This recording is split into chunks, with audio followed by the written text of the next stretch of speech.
Hello everyone, welcome to Sanmarga classes. ಸಂಖ್ಯಾ ಪದ್ಧತಿ ಅಧ್ಯಾಯದ 39ನೇ ಪ್ರಶ್ನೆಯನ್ನ ಗಮನಿಸಿ. 1.27 ಬಾರ್ ಅನ್ನ p/q ರೂಪದಲ್ಲಿ ವ್ಯಕ್ತಪಡಿಸಿ. ಸೊ ಇಲ್ಲಿ x is equal to 1.27 bar ಅಂದ್ರೆ ಏನಾಯ್ತು, 1.27 27 ಏನಾಗಿದೆ, ರಿಪೀಟ್ ಆಗಿದೆ.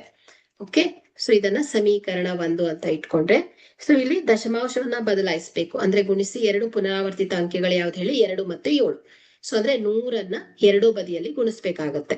ಸೊ ಹಾಗಾದ್ರೆ 100x is equal to 127.27 27 27 so ಸಮೀಕರಣ 2. ಸಮೀಕರಣ 1ರಿಂದ ಸಮೀಕರಣ 2ಅನ್ನ ಕಳೆಯಿರಿ. So 100x minus x is equal to 127.2727 so minus 1.272727 so so 100x minus x 99x is equal to 126. So x is equal to 126 divided by 99.